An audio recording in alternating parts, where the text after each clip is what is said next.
नमस्कार दोस्तों। One nation one registration नाम से एक नया कानून आ रहा है जो कि भाजपा सरकार के नीति आयोग ने ऑलरेडी बनाकर सभी स्टेट्स के पास भेज दिया है, जिसके अंदर लगभग 68 धाराएं हैं। और ये सरकार बड़ी ही चालाकी से आपकी सारी प्रॉपर्टी, जिसके अंदर पहले अगर हम ज़मीन की बात करें या मकान की बात करें, कुछ खसरा नंबर, खतौनी नंबर, फिर फ़र्द वगैरह, हर चीज़ उसके लिए बहुत ज़रूरी होती थी, वो सब ख़त्म कर कर सिर्फ उसको एक यूनिक आईडी नंबर के साथ जोड़ देगी। यूनिक आईडी नंबर वो लोग समझते हैं जो इस वक्त भारत में सरकार शहरों में रह रहे हैं और जिन्होंने, मैं आपको बता दूं, एक प्रॉपर्टी टैक्स देना पड़ता है शहर के अंदर, जो कि मोदी सरकार के आने के बाद ही शुरू हुआ है।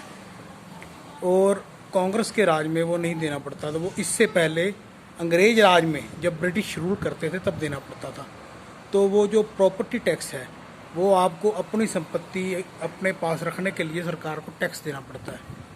तो जब एक यूनिक आईडी नंबर, जैसे शहरों में प्रॉपर्टी टैक्स लगता है, उसके साथ आपकी सारी संपत्ति जोड़ दी जाएगी, तो आपको आपकी सारी संपत्ति के हिसाब से पहले तो टैक्स देना पड़ेगा पर ईयर, वन टाइम नहीं, पर ईयर। और वो जो आप टैक्स देंगे, उस टैक्स के बाद ये जो, मान लीजिए आपकी ज़मीन रिक्वायर गवर्नमेंट करती है, तो एक नया कानून पीछे से ये रिक्वायर करने वाली ज़मीन के अधिनियम के अंदर एक चेंज लाया गया है हमारे यहाँ हरियाणा के अंदर।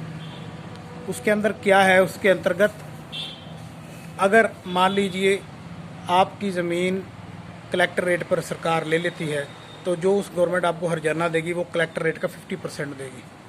मतलब कलेक्टर रेट जो डीसी रेट है उससे भी ज़्यादा आपको सिर्फ पैसा मिलेगा।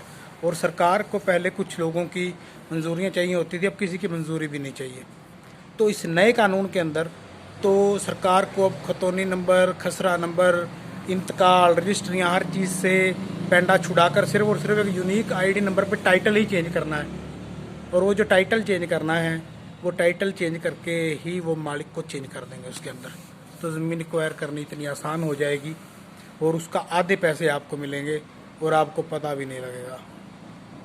ये एक बड़ा ही खतरनाक है। सिर्फ ज़मीन के लिए नहीं है, दुकान है जिसके पास, मकान है जिसके पास ज़मीन, या मैं कहता हूँ अगर किसी के पास एक नाखून जितनी जगह भी है तो उसके लिए भी एक खतरे की घंटी है।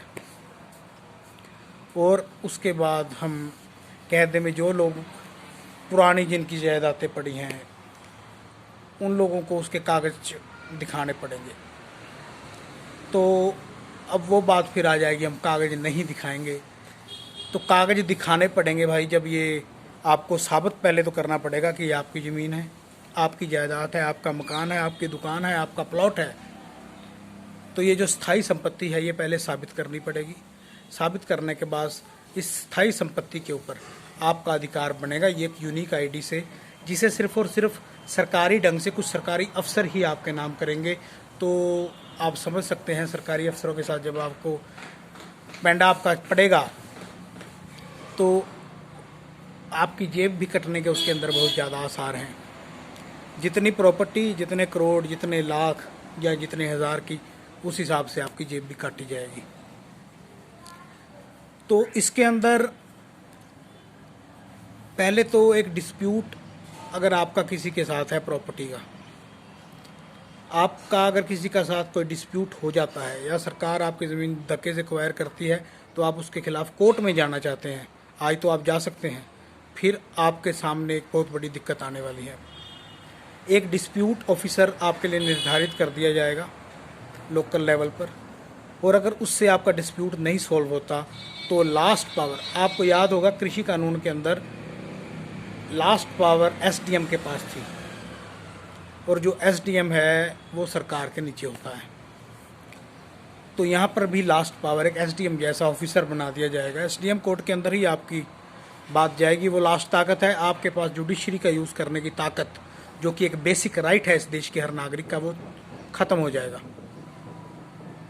तो आपकी प्रॉपर्टी के ऊपर इस सरकार की आंख है। तो आप समझ सकते हैं आप किस मुसीबत में पड़ने वाले हैं। आप समझ सकते हैं देश किस मुसीबत में पड़ने वाला है। अगर सरकार के खिलाफ ज़रा सी भी आवाज़ उठाई तो आपकी संपत्ति तक छीनी जा सकती है।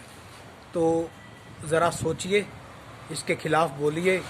ये ना हो एक नए तरीके के काले कानून आपके सामने लाकर खड़े कर दिए जाएं और आप हाथ मलते रह जाएं। धन्यवाद।